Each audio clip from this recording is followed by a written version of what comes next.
카드 연체, 리볼빙, 대부업직 인생에서 지워라. 그리고 두 번째는 중거 집단을 조금 당분간 바꿔보자. 그리고 있다고 하면 투자에 앞서서 먼저 처리를 해야 될까요? 무조건.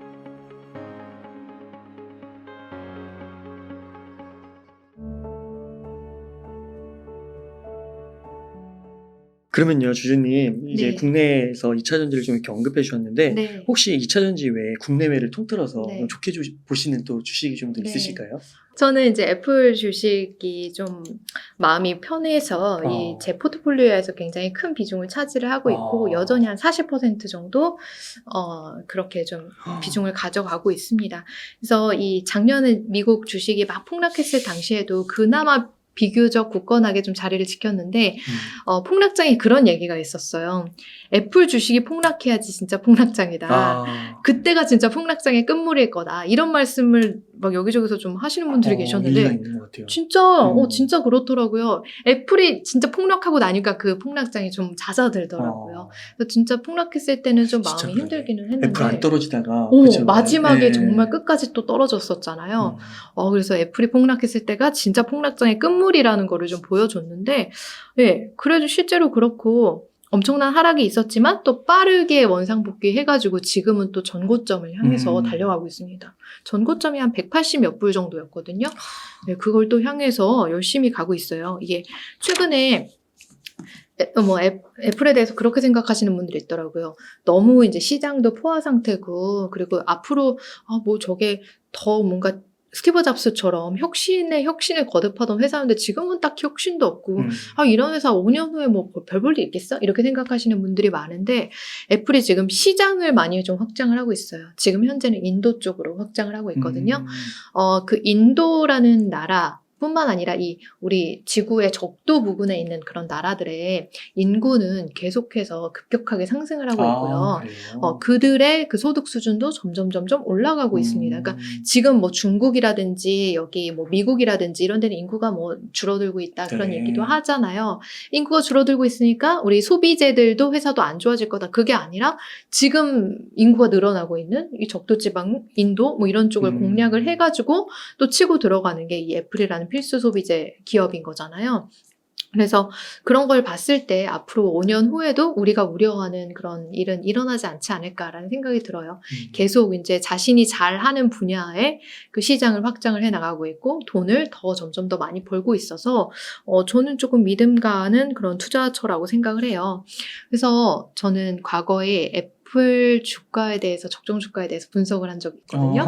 그 이제 한주수 TV에서 이런 제목의 그 영상을 올린 적이 있어요. 10년 후 애플 주가는 $287가 됩니다. 지금 애플 사면 10년 후에 무조건 이득인 이유. 이게 이제 한 11개월 전에 제가 올렸던 영상인데 이 당시에 애플 주가가 얼마였냐면 $140 정도였고요. 그때 이제 10년 후 $287가 될 거다라고 제가 이렇게 영상을 올리니까 어떤 반응이 있었냐면 왜 그거밖에 안 돼요? 오히려. 맞아요. 이게 제가 되게 보수적으로 좀 계산을 한 건데 이 계산한 거는 여기 영상 보셔도 되지만 뭐 간단하게 말씀드리면 ROE라든지 뭐 기업이익 상승률 이런 것들의 지표를 가지고 해서 제가 조금 보수적으로 잡아서 계산을 했어요. 그러다 보니까 이제 10년 후에 적정 주가가 한 $287 정도밖에 안 나왔는데 이렇게 했을 때 기대 수익률이 1년에 한 7.4% 정도 나오더라고요. 그러니까 저는 투자를 할 때 기대 수익률을 너무 크게 가져가지는 않는 편이에요. 이게 기대 수익률이 시가총액으로는 7.4% 정도 되지만 우리는 배당이 오르는 것도 동시에 생각을 해야 되잖아요. 주가가 2배 오르면 배당도 이제 그때쯤 2배 올라 있을 거 아니에요. 그러니까 그런 것까지 다 고려를 한다면 실제적인 수익률은 그것보다 조금 더 높을 수도 있을 거예요. 그렇게 해서 저는 좀 크게 기대하지 않으면서 좀 장기적인 관점에서 애플을 좀 계속 가져가도 좋지 않을까 그런 생각이 듭니다. 이게 좀 빨리 부자가 되고 싶은 그 마음을 좀 내려놓는다라고 하면은 애플 투자하기 괜찮은 것 같아요. 근데 빨리 부자가 되고 싶고 지금 현재 수익률에 대한 기대가 막 에코프로에 맞춰 있으시다. 그러면은 좀 힘들지 않을까요? 막 최근에 몇백 프로 오른 그런 것들을 보면서 여기 지금 고작 7% 오르는 이 기업의 주식을 내가 투자해야 돼 말아야 돼. 이거 팔아서 그걸 사야지. 그렇게 될 수도 있지만 저는 이걸 팔아서 그걸 산다? 그런 생각은 좀 하지 않고 있거든요. 뭐 반반씩 좀 섞어도 되고요. 섞을 수는 있겠네요. 하지만 전 안 팔래요. 그러니까 이게 네. 보니까 뭐 애플페이도 되게 네. 잘 된다고 들었는데. 의외로 되게 잘 되고 어. 많은 곳에서 지금 이용을 하고 있어요. 그러니까 소비자들뿐만 아니라 그 가맹점이 되게 기하급수적으로 늘어나고 그러니까요. 있어요. 애플카도 나올 거고. 네, 그렇죠. 더 빨리 뜰 것 같은데요. 이거보다 이거 정말 부수적으로 생각한 어. 거기 때문에 이거보다 훨씬 더 빨리 클 가능성이 높고요. 혹시 애플의 밸류에이션 궁금하신 분들께서는 이거 보시면 되게 쉽게 제가 설명을 해드렸기 때문에 좀 참고하시면 좋을 것 같습니다. 네. 근데 이게 폭등도 없고 폭락도 없는 기업이기 때문에 음. 조금 오랜 기간 가져가시기에 마음은 편하실 거예요. 큰 내가 진짜 단기간 부자가 될 수 있게 해주는 투자는 아니겠지만요. 그러면 지금 환율이 네. 한 1,300원 초반 이렇게 네, 되잖아요. 지금도 환전을 하세요?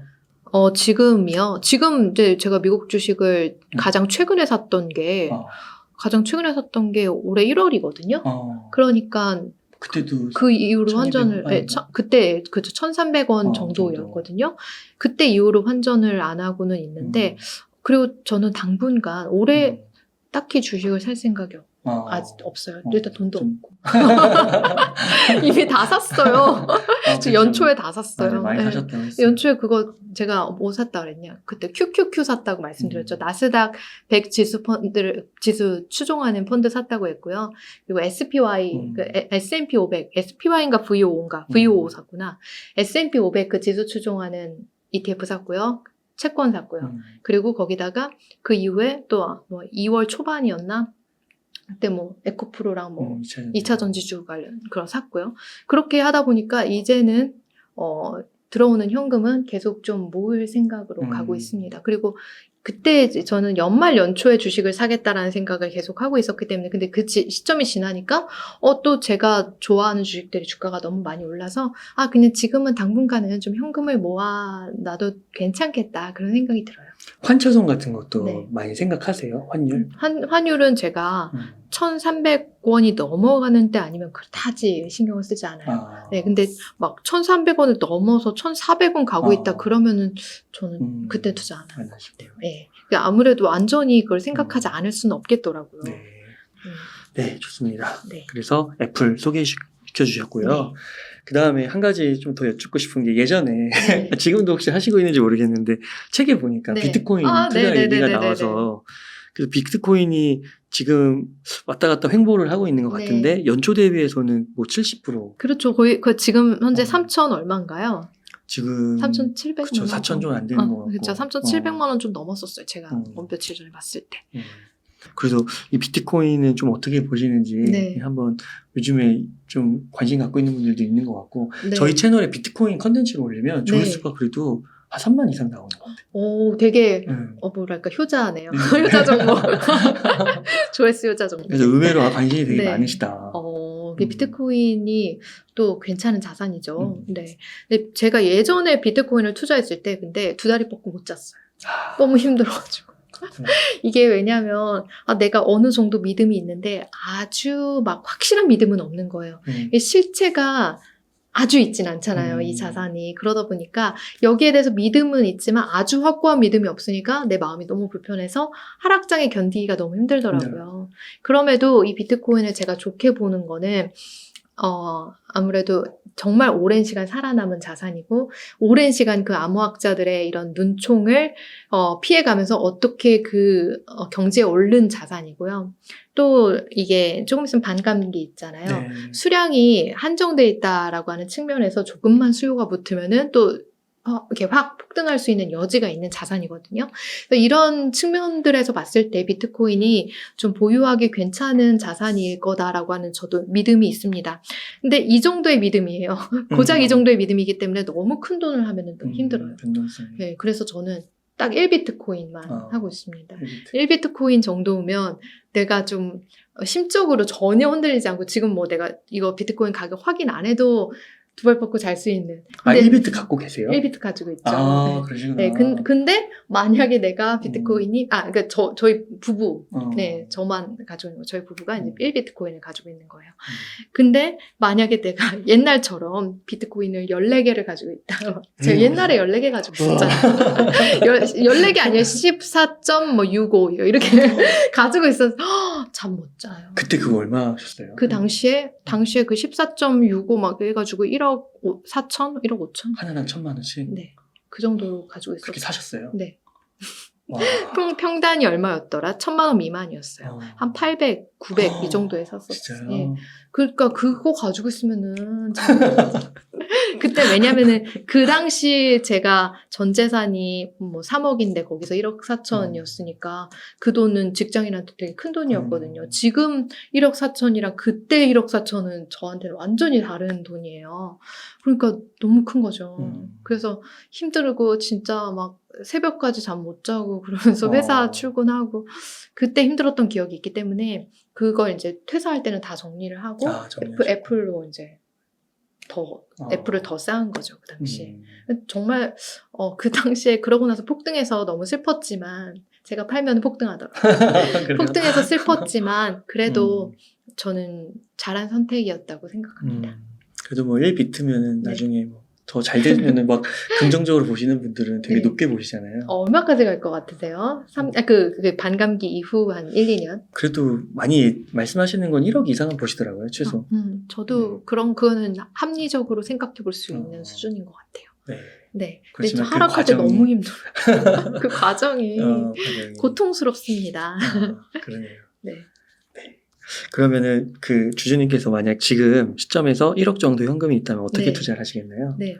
지금 시점이라고 하셨으니까 지금 시점에는 저는 조금 현금을 보유하고 싶다는 생각이. 그러세요? 네. 그렇다고 해서 여러분들께서 만약에 사고 싶은 주식이 있는데 보유하라 그런 말씀이 아니고요. 저는 이제 사고 싶은 주식들이 이미 1분기에 좀 올라버려가지고 그렇다는 말씀을 드린 거고요. 제가 가장 초반에 어떤 말씀을 드렸냐면 앙드레 코스톨라니의 다이아를 보여드리면서 지금은 주식을 그래도 매수해도 괜찮은 타이밍이다라고 제 의견을 말씀을 드렸었어요. 그러니까 그런 관점에서 봤을 때 내가 눈여겨보던 주식이 있다라고 하면은 사시기에 그래도 괜찮은 타이밍이지만 저 같은 경우에 이미 주식을 많이 샀고 그렇기 때문에 그냥 추가로 또 현금이 생긴다라고 하면은 그거를 채권으로 좀 묻어두고 싶다라는 생각을 해요. 채권 좋죠. 네, 채권 한 뭐 4%에서 5% 정도의 이율이 나오는 국내 5대 은행 채권 정도를 매수를 해서 그냥 예금 대용으로 그렇게 좀 가지고 있고 싶어요. 그 현금이 주는 또 마음의 안락감이 있더라고요. 또 앞으로 위기가 더 있을지 없을지 뭐 10년 후에 위기가 올지 20년 후에 위기가 올지 잘 모르겠지만 또 언젠가 기회는 또 있기 마련이고 그때 이제 또 가지고 있는 현금이 기회의 창고가 될 수도 있기 때문에요. 그렇게 좀 가지고 있어 보려고요. 또 금리가 떨어지면 또 팔 수도 있는 거고. 예, 그럴 수도 있는 거예요. 예, 그렇죠. 그러시군요. 네. 그러면 주주님. 네. 뭐 책의 메시지도 좋고요. 시청자님들께 꼭 하시고 싶은 메시지가 있으실까요? 제가 이거를 생각했는데 투자랑 관련 없는 이야기이긴 하지만 좋습니다. 되게 좀 중요한 부분이라서 말씀을 드리고 싶어요. 제가 미용실을 다니는 곳이 있는데 거기에 이제 자주 가요. 한 달에 한 번 정도는 가게 되는 것 같아요. 근데 그 미용실 디자이너 분께서 저한테 빚에 관련해서 어려움을 토로하시는 거예요. 왜냐면 이제 제가 책도 썼고 이런 유튜브 방송에 출연하면서 빚을 어떻게 좀 갚아야 되는지 저에 대한 경험도 많이 이야기를 했었거든요. 그때 뭐 저는 이제 월급쟁이였을 때 빚쟁이였다가 그 이제 빚을 갚으면서 어떤 식으로 투자를 했는지에 대해서 제 첫 책인 월급쟁이의 첫 돈 공부에서 굉장히 좀 상세하게 제 경험을 이야기를 했었어요.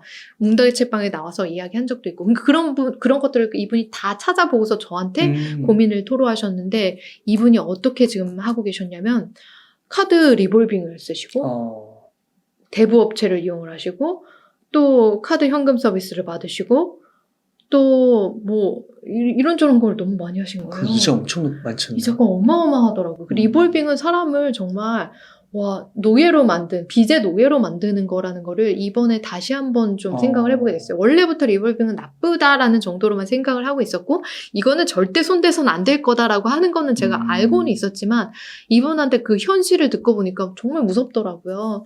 그래서 그 빚의 굴레에서 있더라고요. 그러니까 이분이 지금 미용사 하시는 분인데 디자이너신데 돈 잘 벌어요. 돈 잘 버는데 이제 돈을 또 막 사회초년생일 때 잘 벌기 시작하니까 또 막 열심히 이제 쓰시다가 저처럼 그 이제 빚의 트랩에 갇혀버리신 건데, 근데 이분에 대해서 제가 뭐 카드 리볼빙, 대부업체, 뭐 현금 서비스 막 이런 것들 얘기를 했지만 그래도 빚 다 합쳐도 저보다는 훨씬 적었어요. 1,500만 원 정도 빚이었거든요. 근데 이거 이제 생활에 이제 뭐 사람들이랑 친구들이랑 만나고 뭐 맛있는 거 먹고 놀러 다니고 이러는데 이 돈을 다 써버리신 건데, 근데 이게 이제 불어나는 속도가, 이 빚이 불어나는 속도가 어마어마한 게, 카드 리볼빙 빚은 진짜 맥시멈 20% 정도가 되더라고요.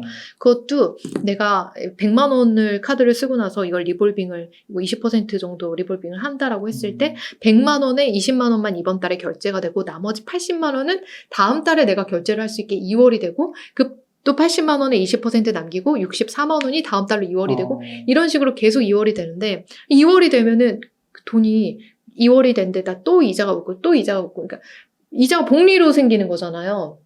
그러니까 이자가 복리로 생기니까 빚이 막 눈덩이처럼 불어나서 나중에 이 100만 원은 갚는데 뭐 거의 리볼빙 쓰면 1년 정도 걸린다고 하더라고요. 되게 무서운 제도라는 거를 이번에 다시 한번 느끼게 돼서, 저는 그 영상 시청하시는 분들께서 절대로 그거 안 하셨으면 좋겠다라고 하는 마음에서 이걸 좀 말씀을 드리고 싶었어요. 왜냐하면 카드사에서 이걸 되게 좋게 홍보를 하고 있더라고요. 그래요. 어떻게 홍보를 하고 있냐면, 이거 고객님, 이렇게 리볼빙 서비스를 이용하시면 카드 대금이 혹시라도 빠져나가지 못했을 때 신용불량자가 되지 않게끔 그렇게 해준다, 뭐 이런 식으로 광고를 하는 거예요.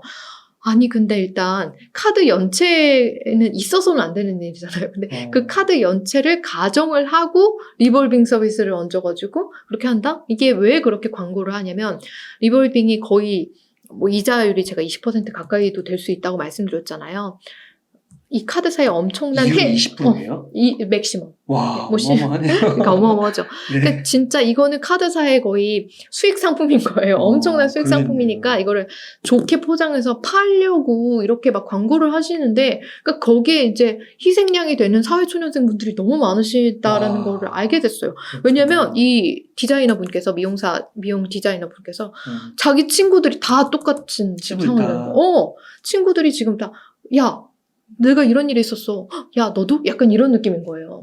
야, 나도. 막 그렇게 지금 너도 나도 지금 하고 있는 건데, 그래서 이런 것들에 대해서 진짜 얘기를 해드려야 되겠다. 리볼빙, 카드 연체는 인생에 지워야 될 단어라는 거. 그리고 대부업체, 이것도 인생에 지워야 될 단어라는 거. 왜냐면 이 세 가지를 활용을 하시잖아요. 그러면 제1금융권에서 은행에서 대출을 못 받으세요. 그럼 은행에서 대출 못 받으면 나중에 집 사고 이러는데 얼마나 힘들겠어요. 그 고리 대금업의 굴레에 갇혀버리시는 거기 때문에 그거는 진짜 아예 애초에 내 인생에서 딱 지워야 될 단어라고 저는 생각을 해서 좀 말씀을 드리는 거예요. 그래서 이 카드 연체, 리볼빙, 이거 절대로 이제 유혹에 넘어가지 마셨으면 좋겠고요. 그리고 또 다음으로 말씀드리고 싶은 게, 이분이, 이 디자이너 분께서 친구들이 다 지금 그 비슷한 상황이라고 말씀드렸잖아요. 증거 집단도 되게 중요한 것 같아요. 이게 내가 같은 이 무리 속에서, 야, 너도, 야, 나도, 지금 이러고 있으면, 리볼빙 때문에 다 같이 그러고 있으면은, 그 집단에서 이제 빠져나오시라 저는 말씀을 드렸거든요. 근데 거기 그 친구들 만나시면 안 될 것 같다고. 아무리 친구들 좋고 그래도, 지금 이제 좀 어느 정도 혼자만의 좀 시간을 가지시라고. 근데 그분이 그렇게 할지 아닐지는 잘 모르겠어요. 하지만 좀 반드시 빠져나와야겠다라는 생각이 들더라고요. 똑같이 빚쟁이들하고 같이 그렇게 있으면은 지금 바뀔 수가 없잖아요. 그러니까 일단 이분은 여기서 빠져나와서 바뀌셔야 되고, 그 다음에라야 이 친구들한테 좋은 영향력을 미칠 수가 있을 거거든요. 그래서 이 중거 집단을 조금 좀 바꿔보시라 말씀을 드렸어요. 그래서 이 두 가지를 진짜 말씀을 드렸던 거예요. 첫 번째는 카드 연체, 리볼빙, 대부업체 인생에서 지워라. 그리고 두 번째는 중거 집단을 조금 당분간 바꿔보자. 그렇게 말씀을 드렸는데, 이 이야기가 100명 중에 1명 또는 1000명 중에 1명이라도 좀 자신의 그런 빚의 습관을 개선해 볼 수 있는 그런 계기가 될 수 있으면 좋겠다는 마음에서 제가 여기 옹달책방에서 말씀드렸어요. 만약에 그 리볼빙을 안 받고 있으면 안 받는 게 제일 좋은 거고, 아예 그냥 리볼빙을 차단을 시켜버리시는 거예요. 안 되게. 저는 이제 그렇게 돼 있거든요. 그리고 있다고 하면 투자에 앞서서 먼저 처리를 해야 될까요? 무조건. 왜냐면 지금 20%라고 말씀드렸죠. 그렇죠. 이 정도 수익을 낼 수 그치. 있는 거 만약에 여러분들이 신용이 되게 좋으신 분이라면 저한테 찾아오세요. 제가 이 이율로 빌려드릴게요.